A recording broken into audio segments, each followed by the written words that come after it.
Hello, ladies and gentlemen. Welcome to a very, very chaotic Wednesday afternoon. As far as humps go, it goes all the way up and all the way back down. The Eagles, of course, held their end-of-season meetings earlier today.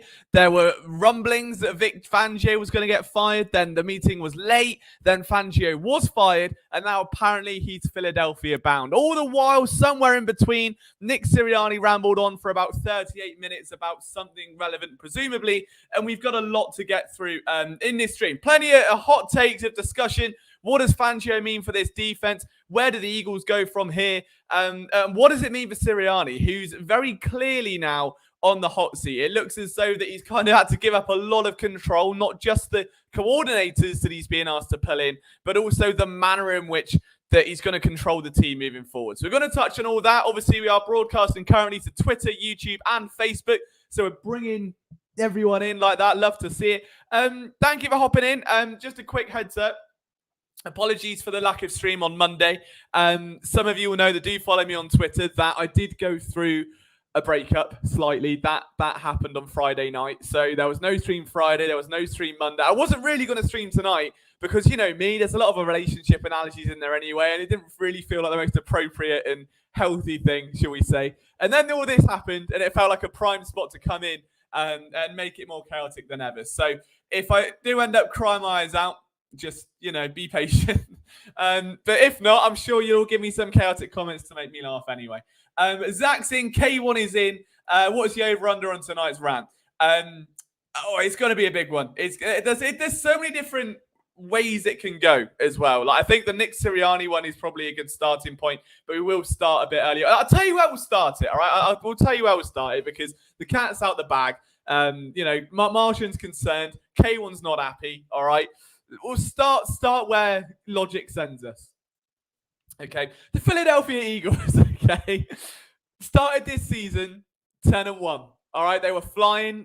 We saw the red flags early there. The boys in this stream and the girls in this stream, all right, we saw the red flags early. From that week 4, week 5, we were saying something's not right. They've got to change this. And nothing changed. And we watched it get worse and worse and worse and worse and worse. And eventually, like Nick Sirianni did today, you've got to do something you didn't really want to do, okay? Nick Sirianni, so he had a great relationship with Brian Johnson, didn't want to let him go. It sucks to see him leave.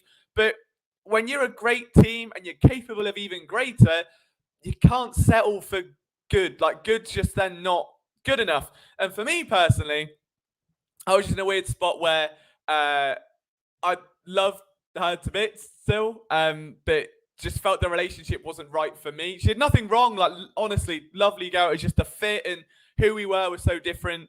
And there was stuff in there I thought for me, like, it just wasn't working. And it felt as good as it was that it was just a bit, like, I had to do it for, to protect both of us, really. I think, to save it while it was good. We can look back and be like, what an era that was, like prime LeBron when he won the ring with the Cavs. Don't outstay your welcome. You've won the ring, LeBron. All right, go on, off you go. Go do your thing now. Don't outstay it. That's the thing, I was calling too many bubble screens. My mate Liam doesn't cry over ladies. He has been, but that's neither here nor there.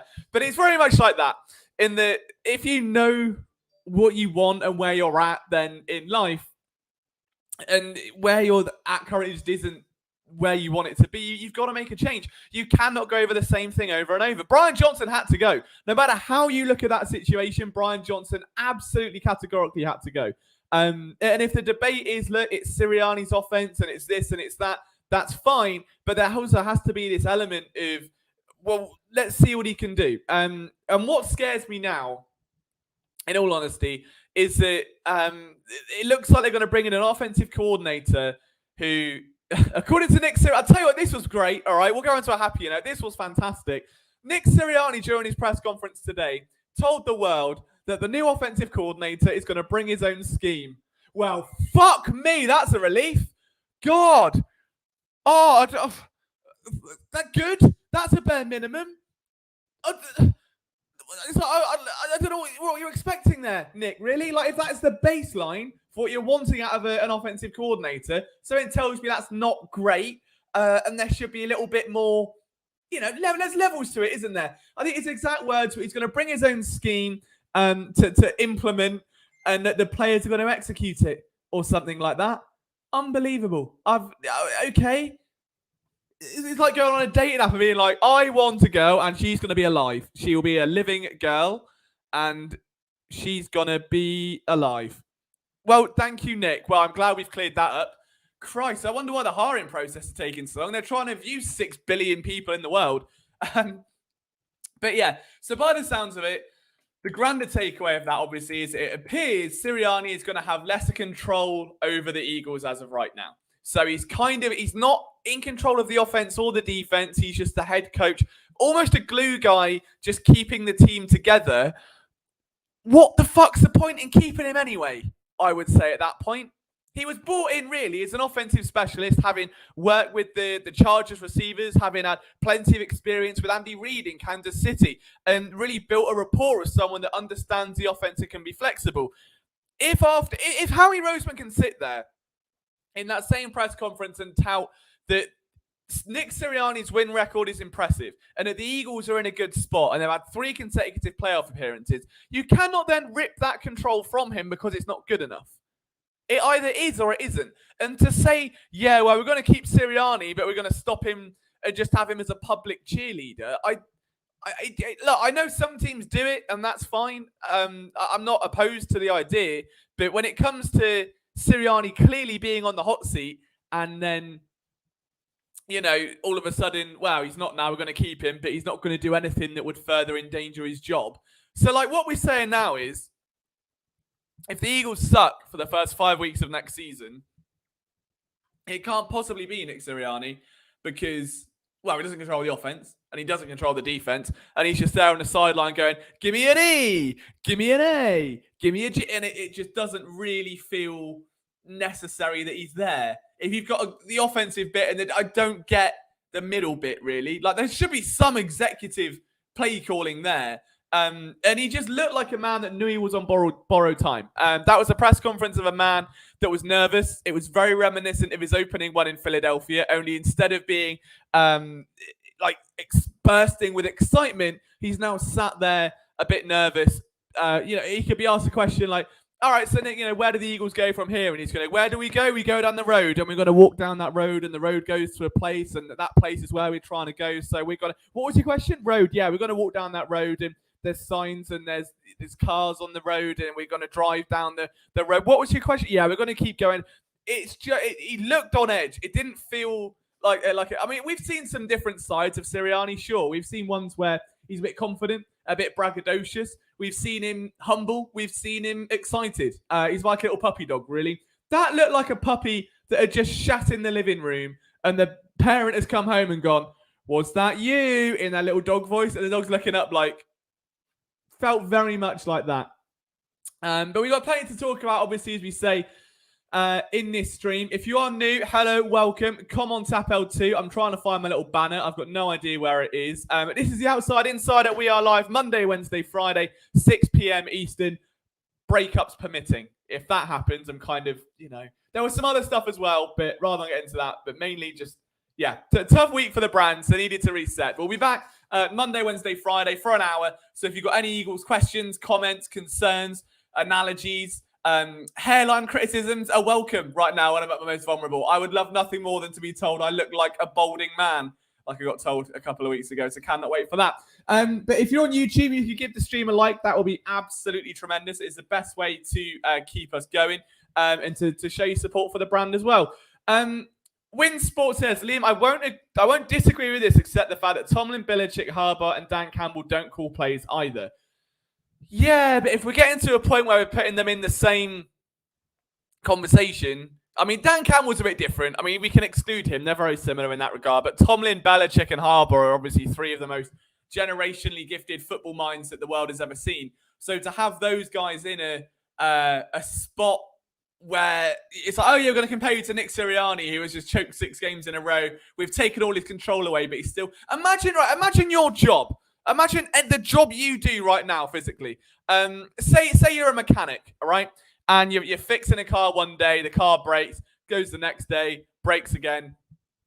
and the manager pulls you off and he says, right, we've actually fired the 2 guys you work with, and I'm going to be doing the repairs now. You're like, okay, what am I doing? You're going to watch. You're going to sit there and watch and tell me if I'm doing a good job. And you're going to keep the customer happy and make them a coffee, right? It just ain't the one, is it? It's not the one. Let's get to some more of your comments. I hear Essex has some top-notch things, boss man. Not for me. The accent doesn't do it for me. It's all right from Essex. I was once with a girl from Essex, and yeah, let's never do that again. Never again. Absolutely chaotic. Not for me. I'm a big out on Essex. I know Will Ospreay's from Essex, but I would not, we ain't going there. Robbie's saying, get turkey and it's class. I don't know if I'm quite ready, but the fact I look like a Play-Doh head now, you can see that I'm losing hairline. I started vaping. Everything's going tits up. It might be, look at the state of it. That is bad, isn't it?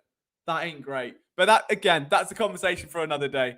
Your hairline normal, you just brush it backwards. Yeah, but if I go forward, I look like an emo. I look like I'm 17. Can't be on a stream like that, can I? That's horrific. Gosh, come on, boys. Everyone sucks if you ask Eagles fans. No one's ever good enough. Yeah and no. I mean, there's there are people that I want and people that I don't. I mean, the big name coming out of last night for offensive coordinator was obviously Cliff Kingsbury. That is a name I absolutely do not want. And I'll tell you why, all right? I'll tell you, I don't have to say anything why. Just go on Twitter and look at everyone jacking off to him, pretending he's like the greatest offensive coach the world has ever seen. And the thing with Cliff Kingsbury is that he gets very associated with the air raid offense because it's his little baby. And, it's, oh my God, air raid. And it's like a pocket term. It's the same as RPO. It's the same as the up-tempo offense with Chip Kelly. It's a trend.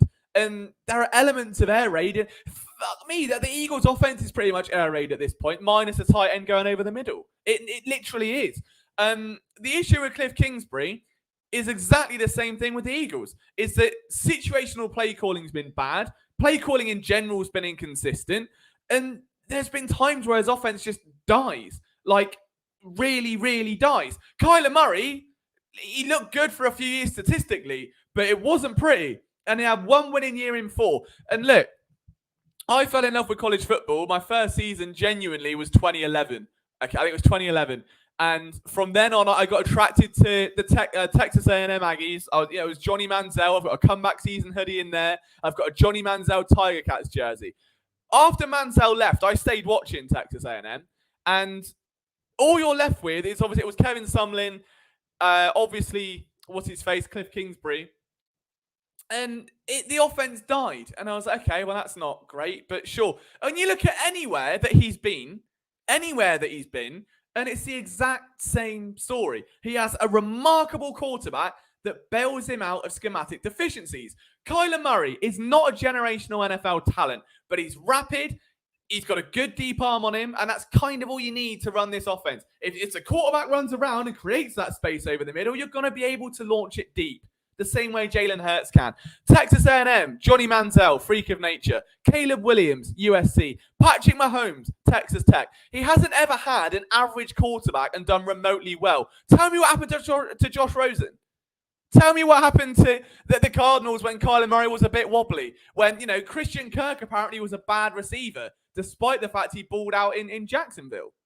So, what way do you want it? I don't think Cliff Kingsbury is his generationally gifted offensive mind. He's got great principles if he's got a phenomenal quarterback around him to execute them. Now, you can make the case that, look, he's a brilliant developer of quarterback talent, or he's typically associated with it for a good reason. All right, whatever that reason is, we don't know.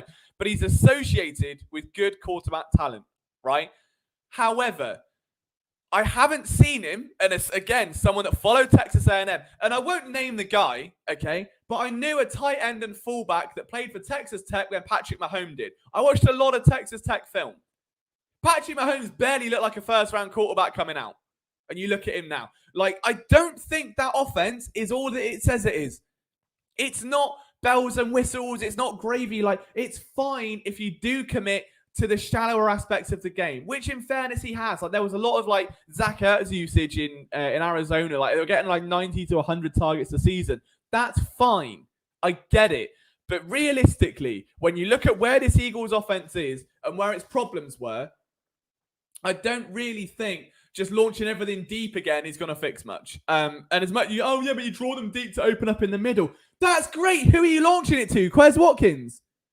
Like, yeah, you can draft a guy or get a free agent, but you can't base a scheme off a guy you're going to put in. If you take the scheme and give it to what the Eagles have now, there is no change other than the fact that Dallas Goedert might get 6 more receptions a season. It's that simple. Like, to me, I don't buy it. I'm not a fan of it. And there we go. So look, Cliff Kingsbury's all right. I don't mind him, but it's one of them. What are we... Just trying to get to some of your comments now. Did I say vaping? I did. That's a separate story, but it's not bad. I'm all right. It could be crack. It could be worse. How much worse can it get? Says K1. Our offense was putrid this season. Well, that's it. Look, my whole thing with Kingsbury, as I was saying on Twitter last night, is at the end of the day, in my opinion, his offense has always been elevated by a ridiculous quarterback to bail out his deficiencies. Now, that very sentence, a quarterback that bails out schematic deficiencies, is kind of what led the Eagles here in the first place. It's like the offense changed nothing. They rested on their laurels. They rolled the same offense, the same playbook, the same scheme out week after week, and Hurts was left to go, what the fuck you want me to do with it? And he ends up throwing bozo balls against the Jets, or he struggles against the Bucks. Like, it's the same thing. That's what landed the Eagles there, was his inability to change something on the fly.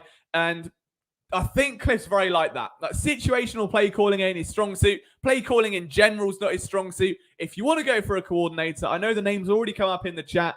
David Neese sold it on me earlier today with his article. But I would say someone like Zach Robinson that just comes from a slightly different way of thinking. If you want to get younger, if you want to get more like youth-infused thoughts onto that offense and start being a bit more creative, look outside the box. You can't just get it just feels very Fangio-esque. And we'll get to Fangio later. But you're talking about an offense. The Eagles have kind of built this weird, I couldn't tell you what it is, but it's a bit of a hybrid where it feels very air raid orientated, but without the actual principles of it. It's just throw everything deep. Over the middle, we'll leave that, but whatever. So it's like they've gone for that and go, well, get the mastermind of it, bring him in. And it's the same with Fangio. They couldn't get Fangio, they got Desai. Look, would it work at the NFL level? Has it worked at the NFL level? Sure. But the Cardinals have 1 winning season in 4 under Cliff Kingsbury. The man got a 7-year extension and was fired after 1 of them. As a coach, absolutely not. As a coordinator, I don't think so. Quarterback coach, I'd give him a go because he's been with Caleb Williams, Johnny Manziel, Patrick Mahomes. There aren't many great quarterbacks he hasn't been around, so I wouldn't mind it. But as an offensive coordinator, I'm out on it. Philly Flyer says, Liam, nice to be here, man. Thank you for tuning in. I appreciate you. So it's takeout in the States. What is it in the UK? Now we have it's called takeaway. Takeaway, because we take it away. Take it away. That's where we are. Lost me when I heard the word raid. I was instructed to flush down flour in the toilet. God's sake. Liam's having a crisis. Started to mean to go on, boys. We're going well. Who is my ideal OC? Yeah, I mentioned Robinson earlier. I genuinely don't know. It's hard. I genuinely do think Robinson, after David's article earlier, there are a couple of good names. I think one that genuinely intrigued me was Nick Foles. Mike Greger, another writer from PSN, pitched that in an article yesterday, which I found quite. It was obviously done, for a reason, to get a few clicks, and it worked. But it also made some sense because Foles did mention wanting to go back into coaching. I can see it working. I can be mad at it. I suppose I wouldn't mind seeing Nick Foles run it back, but I don't think a coordinator would be his best position. I think he feels very QB coach-esque. I think, should he ever want to do it? I don't know. I think we're not going to get Brady this year. We're not talking Tom. Obviously, it's Sir Joseph. I wouldn't mind Joe Brady. I think he would be, for me, that was the hire when he first came out of LSU. I wanted Joe Brady. Didn't get it. Didn't complain at the time. But should there ever come a time where that window opens up, slam through it, sound absolutely through it. So that's where I'm at with that. I think I don't know enough assistant and positional coaches around the NFL to give takes on them, and I don't want to be uneducated. Cliff Kingsbury, unironically, is one of the few that I do just because I've been familiar with his game since literally 2011. I was 16 years old watching Johnny Manziel run around, throw Texas A&M all the way into a national championship, winning a Heisman. And I thought, oh my God, Cliff Kingsbury's like 10 years old. He's going to be an amazing coach. And you watch then nothing happen under Kevin Sumlin. And then he goes on to Texas Tech. And again, having known someone that plays for Texas Tech as a fullback, as a tight end, that's traditionally used in those positions, declared for the draft, didn't even get drafted. It was good enough to, in my opinion. And it's not just because I know him. I thought he was pretty solid. And he got a couple of tryouts and stuff, but it's not an offense that elevates stuff in the middle of the field. It is perimeter guys and it's quarterbacks. And the thing it's hard because no one really outside of the NFL has time to watch film the way that coaches do. Even me, like I'll watch a game or two. I watch the Eagles film every week. I might watch their opponents from last week. I don't watch a weekly progression of film to understand how offenses change on a weekly basis. But again, with this one, I just get it a bit more because look, I was a Texas A&M guy. I like the color. I like Johnny Manziel. I stuck with Texas A&M, and that's gone well, presumably. So there's that. It's going to bring it home by the end of the stream. Just watch. What are we on about the rent? Who's paying half of the rent? Oh, we won't be living together, so it's okay. I was paying the whole thing, living on my own, so that's great as well. This is Liam Code. I was carrying this. God's sake. Right. No, it wasn't. It was very even. It was a lovely relationship. She's lovely. It was just one of them, like I said. It's like Brian Johnson, where we just both needed different things. We just both needed to be, I think, different people. And that was that. But it does mean maybe more content. It does mean maybe some more streams. Who's to say? You should miss your entire season by going for it on 30 with Damar Hamlin. Yeah, it never got that bad. I don't trust Cliff offenses always collapse towards the end of the season, even in college. And that's the other thing.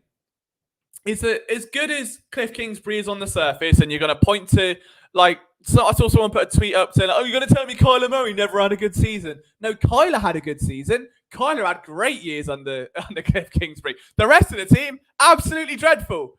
And I don't really care if, it's like the Sixers then, isn't it? Like, would you rather Joel Embiid win MVP and the Sixers get bounced out the second round all the time?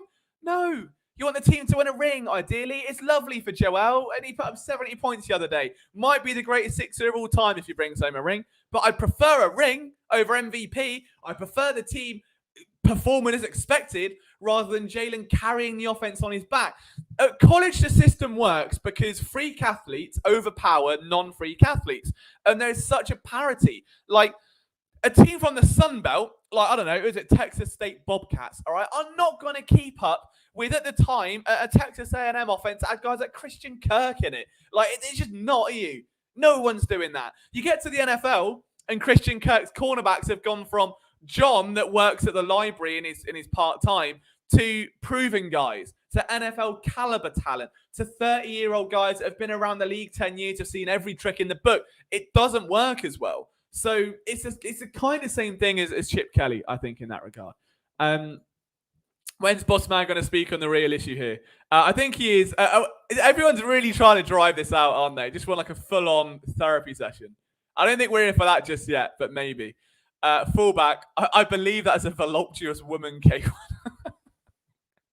But we don't mind a fullback, is always saying. Bossman had enough watching Chiefs game for Taylor Swift. Yeah, couldn't even do that. Couldn't even listen to Taylor Swift. I've had enough of her on the Chiefs. Don't need it. I'll go back to my pop punk phase. It's fine. Have you ever tried the double Big Mac? I have, for what it's worth. I'm a big fan of it. NFL is bringing the Fangio system from college to the league. The Ravens are an example. Yeah, look, and there's the thing with the Fangio scheme right now is that the Eagles are getting the man that originated it. Obviously, it's his scheme. It's Vic Fangio. It's his system. Lovely. You look at the work he did in Denver. You look at the work he did in Chicago. Some of the linebackers he's had have been phenomenal over those years. When you look back to Von Miller, you looked at someone like Khalil Mack. Numerous guys in Chicago look better than they were. How's that Cunningham?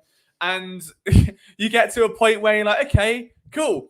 The thing with that defense is, genuinely, it requires competent linebackers. And we learned that this year. Because if your cornerbacks aren't good, and you realistically, the corners in that system funneling a lot of plays inside. Sure, you're going to be on an island, and there will be times you are asked to play press or man or trail coverage, whatever it is. Like, you're going to be in those scenarios. It's inevitable. But a lot of the time, they like to funnel plays inside, have safeties there, and they will drop players back. So if you've got a line of, let's say, 5-6 players down at the line of scrimmage, the quarterback gets lulled into a false sense of security, tries one over the middle, and you've got someone like Reddick dropping 10 yards back into coverage, and the corner maybe is dropped back, there's an in-route coming, and Reddick can pick it up. Right? That's how the scheme works. If you have got Bozo Ball at linebacker, it doesn't work. And the Eagles, historically, have spent nothing on linebacker. They won't draft one. They won't trade for one. They won't pay for one. I think if you turned up to the NovaCare complex with a shiny new linebacker, like a Christmas toy out of Jingle All the Way, right, and said, there you go, for free, 4 years of a first-round linebacker, you're welcome, he'd turn it away. How you would kick it to the curb, turn it away, spit on it, piss all over it, and say, not in my house, and that'd be it. So the Eagles enter an off-season where they're not only losing Shaq Leonard, which is hardly a loss anyway, but they're losing Zach Cunningham, they're losing Nicholas Morrow. Sean Bradley's obviously injured this past year, but could potentially be out anyway. The one linebacker they have is Nakobe Dean. The one long-term linebacker they've got is someone that cannot stay on the field, hasn't shown anything, and for some reason the team's very high on it. So no matter what way you slice it, the Eagles need to invest in linebackers this offseason. It is an absolute priority. They need to be all over it. And I don't care if it's Jeremiah Trotter. I don't care if you trade for one. You're probably going to need to do a bit of everything. But you are now going to have to rebuild a position from the ground up in a scheme where that position is demanded to do multiple things. Get a pop filter for your mic, says Curious Moose. The worst thing is I've got one, and it's on the mic stand, and it's in my bedroom. It's just that the computer's in my living room at the minute, and I don't really want to attach a mic stand to the dining table because I should. It's just me being lazy, Moose. But you are right. I'm sorry. But if you want me to stop spitting on you, that's okay. But some people like me spitting on them. All right? No, we can't. Look. Been single for a week. We can't be saying naughty things like that on stream. We can't. Zach has cheated on me. What a shame. Ambitious plans to build America's tallest building. Sees 1,900-foot skyscraper scoring above Oklahoma. Thoughts? Ambitious plans to build America's tallest building. Sees 1,900-foot skyscraper soaring above Oklahoma. Thoughts? I don't know why I bother. I don't know why I bother. Genuinely, every stream. It's the best stream on the planet. I love you guys to death. Don't ever change. My thoughts on the apparently that tallest skyscraper sounds lovely. Sounds tremendous. Can't wait to see what that looks like. Probably quite tall is what I'm guessing. I bet I'd look at that and go, wow, that's cool. Look at that. And I'd leave on. I'm not right. Enough. We're not Googling it. Stop it. All right. I swear to God, right? Nothing surprises me anymore. Like I said, there was once upon a time when this podcast wasn't a live stream and it was a strict podcast. And I did a segment, like we said, it was called Thank You Next. And you'd submit your questions by email and I'd try and answer them in like 10 seconds and say thank you next because of big Ariana Grande. Not big, she's not fat, Ariana, in it. Anyway, you know what I mean? And someone legitimately emailed me to that segment a question that read, do you ski? It's an Eagle-centric podcast. I think at the time we're talking Sam Bradford, we're talking Carson Wentz. Maybe it was like Super Bowl year. I can't really remember. And I get the question, do you ski? And now we're getting questions about skyscrapers. Nothing changed. I don't know what it is about this that just brings in absolute chaos, but I love it. And I wouldn't change it for the world. Ariana in it. Grande Ting in it. Anyone else? Anyone? Well, you've cheered me up. You've all cheered me up. I'll give you that. Thoughts on Jared Johnson? I wouldn't mind him. Obviously, the work he's done with CJ Stroud is absolutely phenomenal. It's one of those where it's like, I don't know. I think I genuinely would rather see, like, this is why I was so out on Wink Martindale, or like whatever he's called, but he Wink Wank. Like, I don't want someone that's coming off a bad team. The great thing there with Johnson is that he's come from a team that has just exceeded all expectations. The growth of Stroud has exceeded all expectations. So I wouldn't mind it at all. But you compare it to someone like what's he called? Wing Nighting Nonce from New York. Just not a fan. Wink Martindale, that's the one. Just not having it. T ski. I don't ski. I can barely walk, but maybe one day. That's so cringe. Grande fans, see you die that. I like it live. I'm confused what that means, but we move. Thoughts on the... Do you mean like my bills that I pay, or do you mean the Buffalo Bills? Both of them equally upsetting. I really wanted the Bills to win in the AFC Championship, or divisional round, sorry, to make the AFC Championship. Dodgy game, really, wasn't it? It was a couple strange calls in there. So, I don't know. It sucked. I thought the Bills outmatched Kansas City. Their defense was a bit depleted going into the game. I thought there was a couple injuries that would have played a factor. But I felt that from an offensive perspective, the Chiefs just didn't have much to counter. I thought Josh Allen and company would have had a much easier time moving the ball down the field. The second half was great to watch. It just sucked for you that it ended the way it did. I know you're a Bills fan and you're probably throwing yourself through a table at that point. But yeah, it was a good game. Like, I enjoyed it. I really wanted the Bills to win. It just sucks that they couldn't get there, really. I, with all my being, want the Niners to lose to the Lions.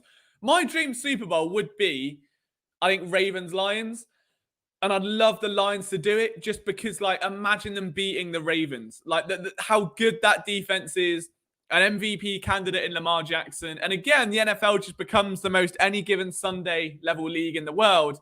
And just completely, I'd love nothing more. I'd love absolutely nothing more than the Lions to go on and win the Super Bowl. I don't think they will. I do think it'll be a Niners-Chiefs Super Bowl. And if it gets to that, I think the Chiefs retain it again somehow. And that'll be that, I guess. But I'm sure we'll cross that bridge in a couple of weeks. We'll have a Super Bowl preview show. Maybe we'll have a watch-along or something. Who knows? I was so thankful I thought he made the find right. Oh, no. I feel sorry for you, man. That sucks. Bossman said he'll touch on Fangio later. Pause activity, innit? Oh, it never ends. All right. Let me have a drink and we'll touch on Fangio. I promise it's not vodka. I've not taken it that bad. We're all right. It might be wine, though. It's not. It's water. So, I did mention Fangio. I said about the linebackers. Okay. Right, there's two ways to go about it. Number one, the Eagles have been obsessed with him for 2 years. They've been obsessed with him for 2 years. And they find themselves in a spot where he randomly becomes available as they're needing a defensive coordinator. If you're into astrology and your stars align and you believe in, what's that term? Not soulmates, the one where like you're always opposites and quite you pull away. I can never remember what it's called. Some in love. It's some bollocks in it. But the one where it's like, just as you get with someone, they'll be single, then you be single, and then you get with someone, and you just end up going round and round.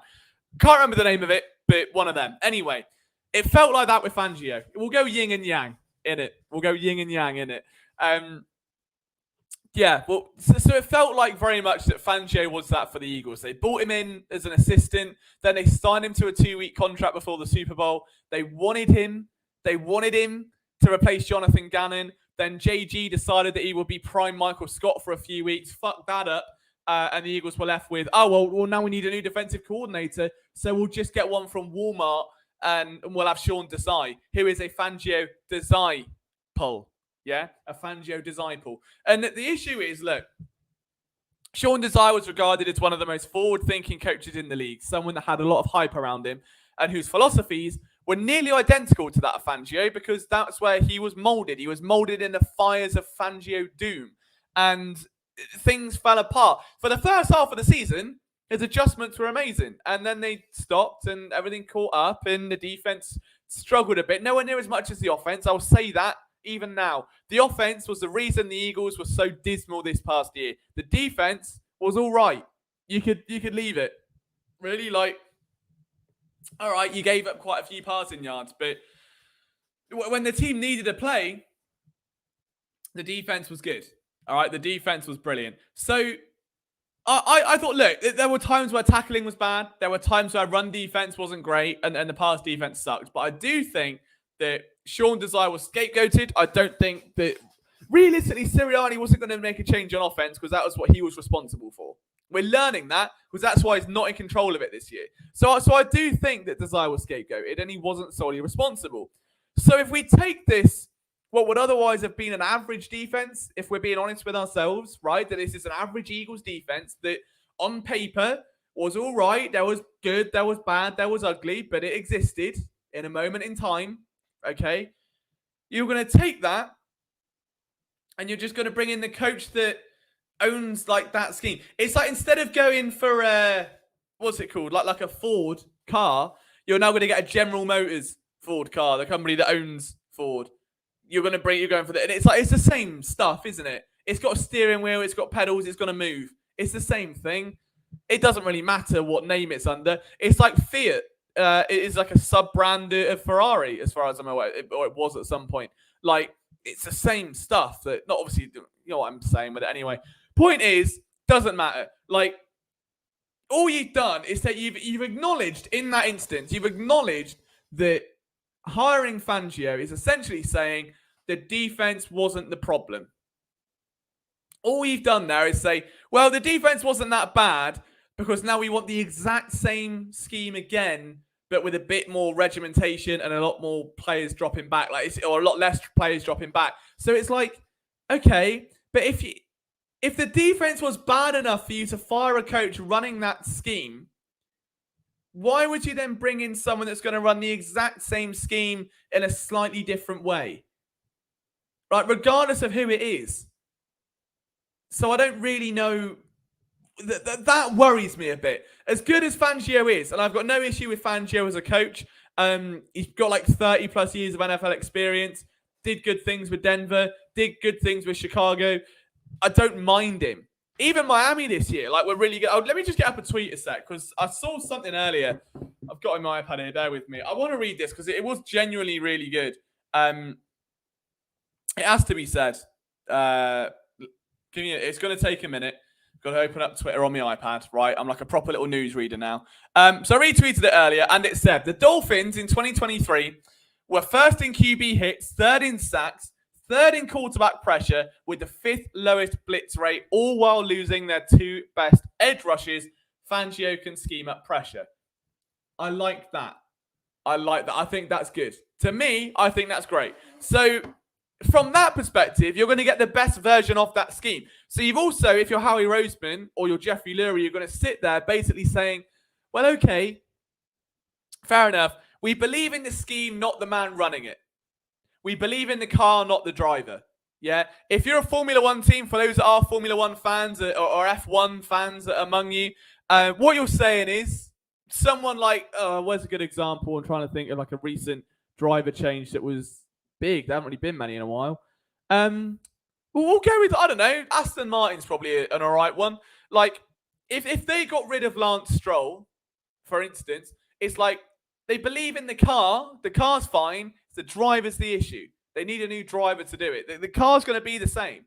So I think that in that genuinely regard, it's going to be all right. I think that the Eagles have made the right decision to bring in someone that's going to maximize that scheme. And the other plus of it is that, like, they don't need to be completely rebuilt, apart from the linebacker position, which has like no one on it, right?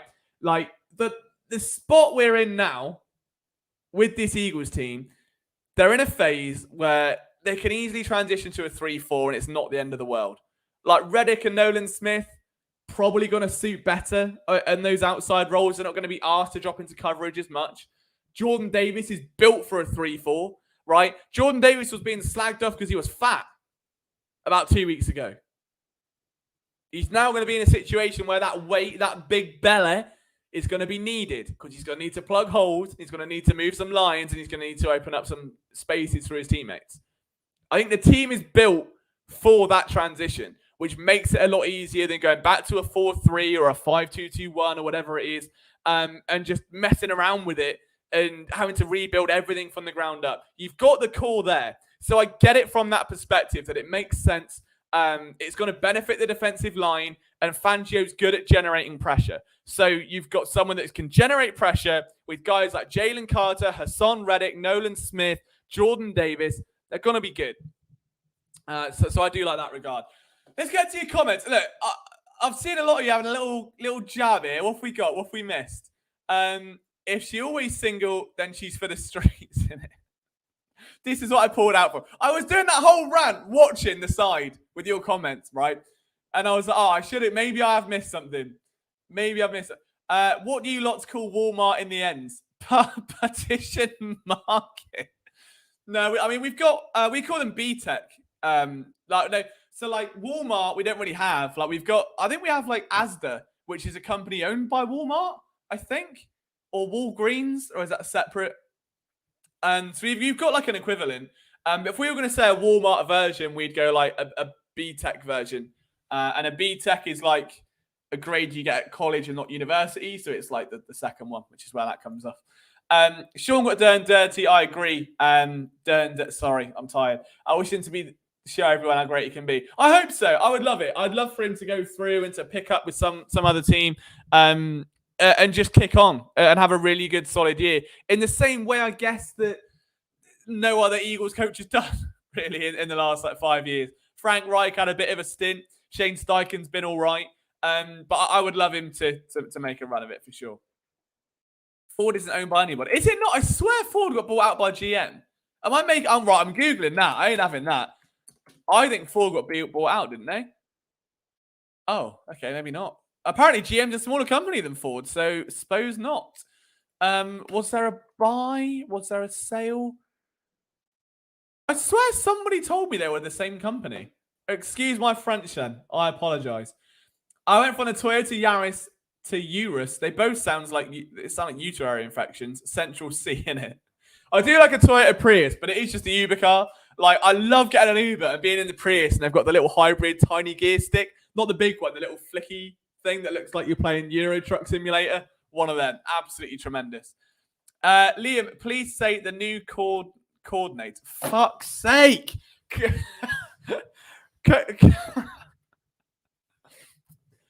I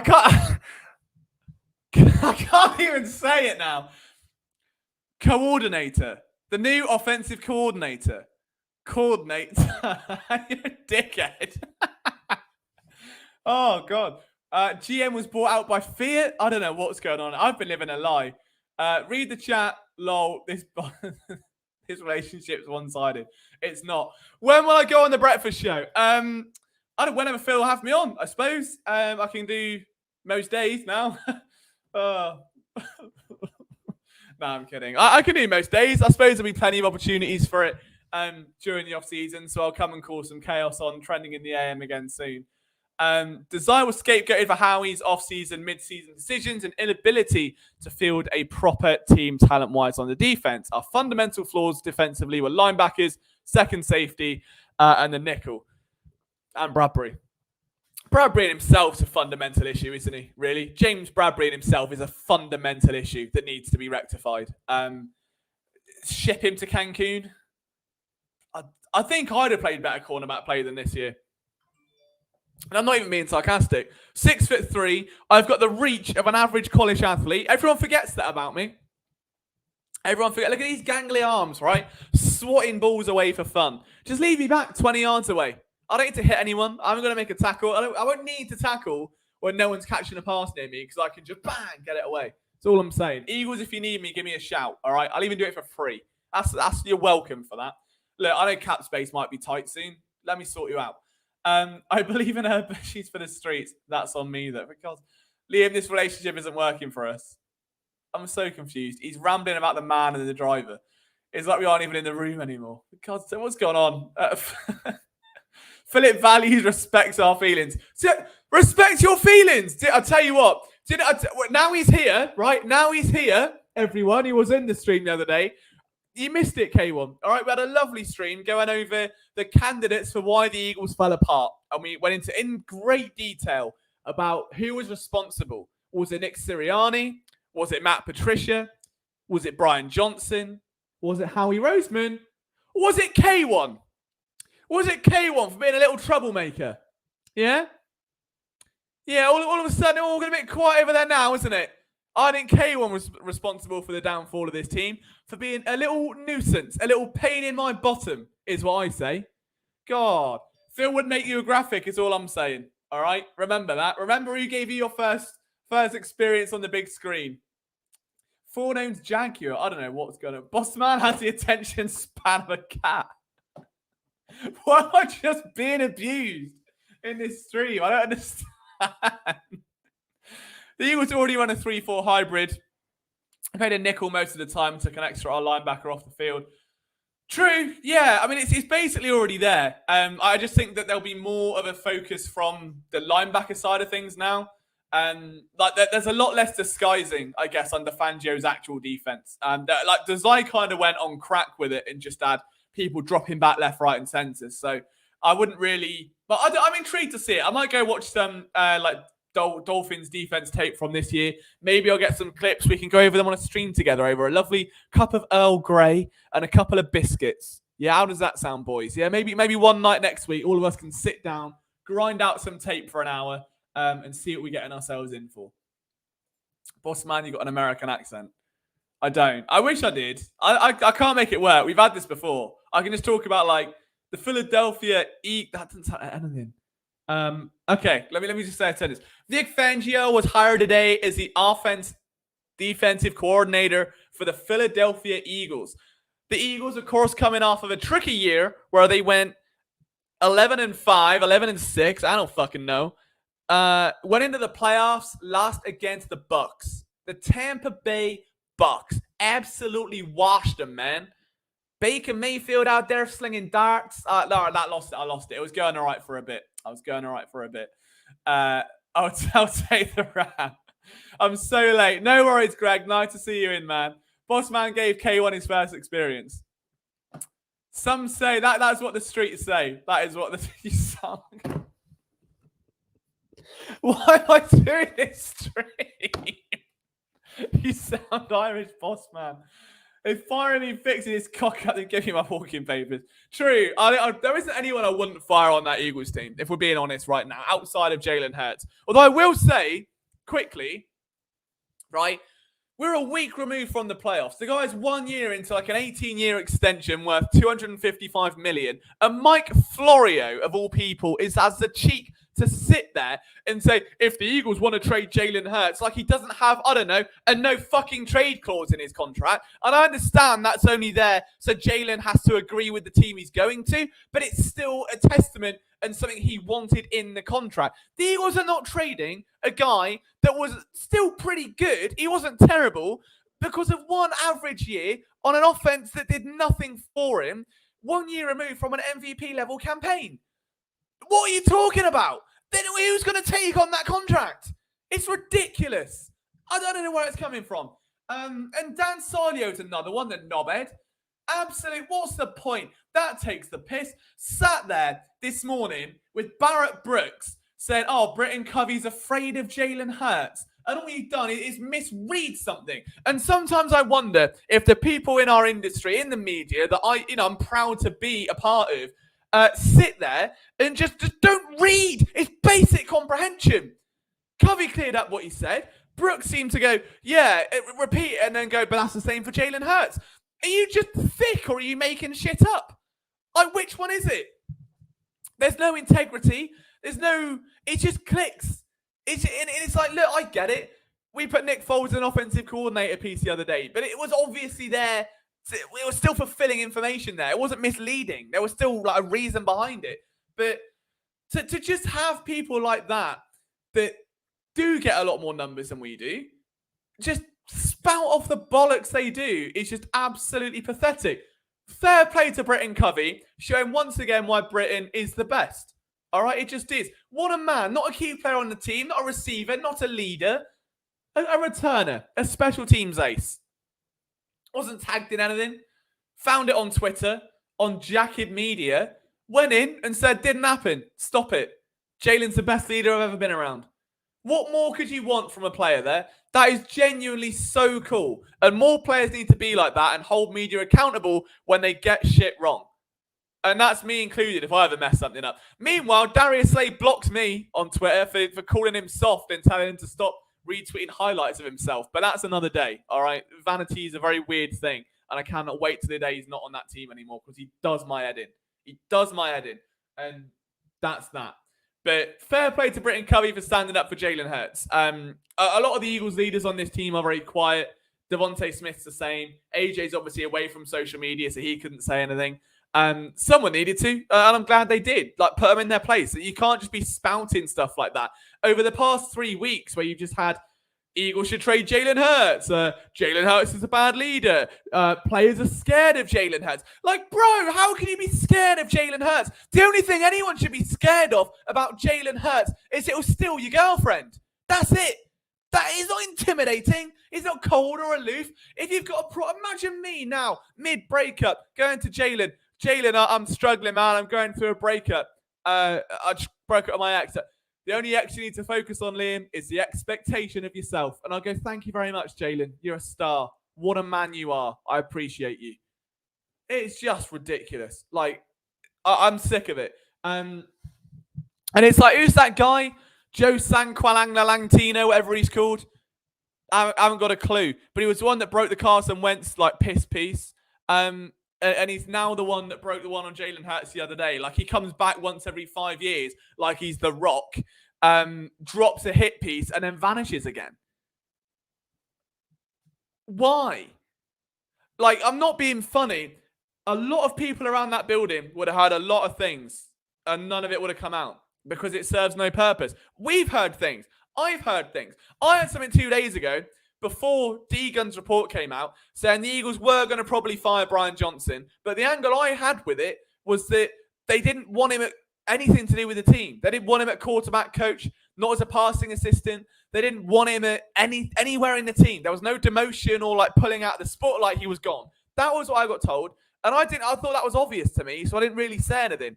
D-Gun puts something out, obviously. It goes on. And then other people just chop on and like start adding things. And it's just like, well, look, my point is people hear things all the time and they just don't say them because it serves. Like, everyone can assume Brian Johnson's going to get canned. Me saying per source he's going to get canned, I didn't need the source in there. I could have just said it really on a whim and got away with it. And the information I did have wasn't good enough to put out there on a forum as representing that info, like for me. So, according to Liam Jenkins, like, it's not worth it for me. I don't get any gain from it. But for people to sit there and be like, this player said that Jalen has a funny haircut sometimes, and they think that his bandana gets a bit sweaty. So, like, stop it. It's no need. There is no need for any of it. If you've got an interview with the player and the player's opening up, fine. If it's, well, according to an anonymous source, Lane Johnson sat down at his locker, smacked his teammate on the thigh. It hurt, and the teammate said, ow. And that's abuse.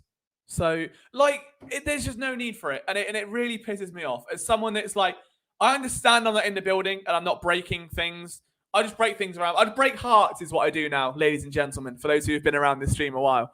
But, like, there's just no, I don't see the benefit in just, like, sensationalizing, oh, Jalen Hurts should get traded. He's a bad leader. He's this, he's that. No, he's not. Because the players stand up for him. The coaches stand up for him at any opportunity. The only time you ever hear a bad thing about Jalen Hurts is off a reporter who comes back like The Rock once every 5 years, or an outlet run by Mike Florio who wants to drive a trade thing. That's it. It's pathetic. Really, it's just really sad. It's a sad state of affairs. But that's why PSN exists. All right? And hopefully we can be somewhat, neutral here. I wanted Stetson Bennett in the UFL. He's the luckiest guy ever. Paid active contract money. Had to use in, they signed Wentz. Yeah, that's true. That's fair. I thought you said attractive. Is he attractive? Should we have a look? Is Stetsy B an attractive young... I've seen Sir Emery being quite attractive. For what it's worth. Is he a handsome young devil? No. Sorry, that's really harsh. I've seen Sir Emery being... all right, I think I've got confused with him and maybe Jake Fromm, because that is not the droid I was looking for. I don't know what that shirt is, but I'm intrigued by it. £10 this is? Christ. Wow. All right, look, we've gone down an accidental rabbit hole there. The stream is back on it in its very best form. Love to see it. Let's go through some of your comments. We've got a few minutes to go. I just remembered how bad Heineken tastes. Yeah, mid beer. I would be caught dead drinking Heineken. I'm sorry, it's not for me. I'd be San Miguel, Madri, or what's the other one? Moretti, Birra Moretti. One of those three. They're the holy trinity of N. They're the three. All right, the holy grail of beers in my mind. I'm not sure if you have any of them over there. Feel free. I know you guys have Stella now, which is terrifying because Stella over here gets called wife beater. Yeah, not a great drink. Not a fan of it. Not a fan. Liam, do you think Nick will go back to put his players in the best position thought process, or will this be Doug all over again? Well, the thing is, he preached it in today's press conference, which is because it felt this really weird callback to what he said in his first ever press conference, which was that exact same thing, that his job is to put players in the best position to win. And he hasn't done that all year, and now he's going to be hiring a coordinator that is going to be doing that job for him. So I don't really think he's got much of a say in it. I think the Eagles absolutely will want that, and they will want someone to take that kind of responsibility on and to really mold a scheme around the offense. I don't think Sirianni's going to be accountable for it, like whatsoever. So there's that, I guess. Jalen Hurts is the worst QB ever. Yeah, literally useless. I trade him in his non-trade clause. Unbelievable, isn't it? It's really bad. Honestly, the questioning about Jalen makes me wonder about Wentz a bit more. Like, there was a situation, but was it as bad? Look, the Wentz one was very different. And I know that from what I've been told from people like that were associated with the team at the time. The Wentz one was very different. The thing with Wentz and this is where I understand it, like on top of the bad play and the dropping off a cliff play and the tensions between him and Doug Peterson, was that there was a very clear difference in type of people, right? Jalen Hurts has known guys like Devontae Smith, guys like A.J. Brown, Landon Dickerson for a number of years. He's a footballer. He's a player's player, the people would say. Carson Wentz came from a rural background in North Dakota State, came to Philadelphia, a hard-nosed city, and lived on his virtues, which were very religion-based, very family and friends first. And there was, a clique is the wrong term, but there were a group of players that were very bought into Carson Wentz, and the rest of them weren't on that wavelength. And it felt as though Carson, to a lot of those guys, would be doing his thing with his guys, and the rest of the team would kind of be on the sideline. And there was just a bit of a gap. So when you put that under pressure and you put that under strain, it gets like worked up. When you start losing games and the quarterback's making bad decisions and actively losing football games, and you don't get on with him, and you don't feel like you fit in because of him, there's always going to be that breakup. So the Carson Wentz situation was very different. And I promise you that's on, again, I've never put out a piece on what I've been told because I've got no need to. I had no need to. Like, it's not in my interest to cause clickbait and potentially hinder career opportunities for players, which at the time it probably would have. For me, it's much more like I will incorporate what I know into pieces and, to sneak a little bit of knowledge in. So something like this, I'd much rather have a conversation and get it out and say, and it feels like an exclusive thing where you guys know and it's you 20 people, rather than, putting it online and it's sensationalist and it gets blown out of proportion. Because once it's out there, you lose control of it. So, yeah, anyway, that's that. Get Phil Locker in credentials. If he wanted him, I mean, I don't think the Eagles would, just because the Eagles are a pain in the ass. Just to get credentials with, not in like a bad way. They're so popular, obviously, like a nationally televised team a lot of times this year. We got to a few games at the end of the year. I think Mike Greger went to a couple. I think Brian went to one. But they're just hard to get in with. Somewhere like the Flyers, the Sixers, the Union. The Union love us. Like, we love the Union. We are like Bezzy mates. Or the Phillies, we're really trying. We are really trying with it. We're hoping this year is the year.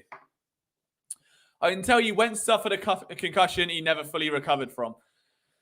Yeah, potentially. I mean, the only other thing I know about that is that he was very heavily prompted to go back out. And it was very clear he was concussed. And it was very pushed that he went back out in that game. And that is all we're going to talk about that, because we are now at the end of the stream. But one last comment from Alex, I beg your pardon, sorry. Fangio, more passive defense? I hope I got the tone right there. Just look at the Chiefs v Dolphins game. That's all you need to know.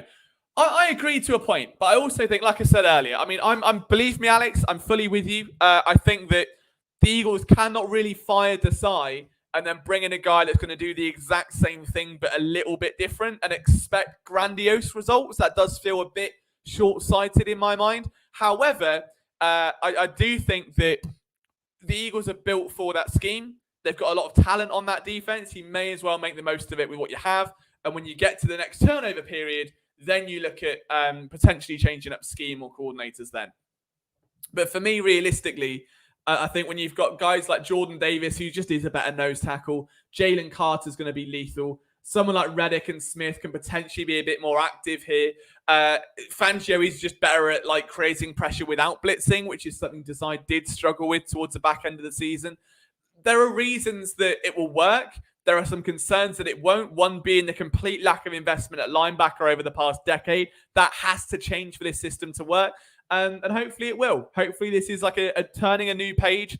We see a different Howie Roseman, an enlightened Howie Roseman that wants to invest at a position he previously wouldn't. And the Eagles defense becomes a lot more tolerable because of it. Really quickly, what do I watch America? Oh, who do I watch it with? Oh, that makes me feel. I would have said my girlfriend, but no, I'm kidding. On my own, if I'm honest, there's been a couple of occasions where I've gone to like a bar and the bar will show it now on TV, which is pretty cool. But to me, I just watch it on my own. Like a lot of the time, I'm working anyway. Like if the Eagles run at 1 p.m. your time, I have to be working. I can't really go out at. That's the thing. If they go out at, let's say, if the Eagles kick off at 8 p.m., which is 1 a.m. my time, I can't really go out to a bar and watch it because the bar will be shut on a Sunday night at 1 in the morning. So I'll just kind of sit in. I'll order a huge, like 14-inch pizza, stuffed crust, gyro meat all over, garlic mayo, slab it all over it. I'll have a beer. I'll eat myself into a food coma and I'll watch the games. I like watching Red Zone with a couple friends, but a lot of the time, like we just chat over Facebook or something, and we'll just sit there and discuss what we're seeing in or betting related stuff. So yeah, but there are like places you can go. I know Passyunk Avenue is a phenomenal venue. In London, there's 2 of them, but they're Philadelphia-themed sports bars. So they have all the jerseys and stuff that they show Phillies games. They show NFL games on a Sunday. You get cheesesteaks. You can get Blue Moons there or High Noons, whichever beer it is. So that's quite cool. But for me, where I am, I'm in the middle of nowhere. I don't have anyone really local that follows it intensely. And the people that do, we can't go out at 1 in the morning and watch something. But on that note, I'm going to make like a banana and split. Guys, thank you so much for hanging out in tonight's stream. I do appreciate it. Like I said, it's been a rough week for me, not only with the breakup, but a couple of other things going on that spun me a bit, I suppose. And yeah, I was going to take a week off just to kind of reset. I didn't want to be sitting here on a Monday, 4 days removed from a breakup, sort of going, Brian Johnson and my girlfriend are the same. Like, I couldn't do that. But you guys made it so funny with tonight's stream. Like, your comments make me laugh so much. And it's genuinely, it's put a big smile on my face, which is something I haven't had for a few days. So I appreciate you all for just, you did me the favor tonight. You really did. More appreciative for you guys than you know. So just thank you for hanging out. If you could leave a like as you leave the room, that'd be tremendous. It'd be, again, the best way to support the show. I should be around on Friday. Hopefully, I'll let you know on Twitter if not, which is at Liam Jenkins PSN. Thank you for hanging out. Enjoy the rest of your week. Go Birds, and I'll see you soon.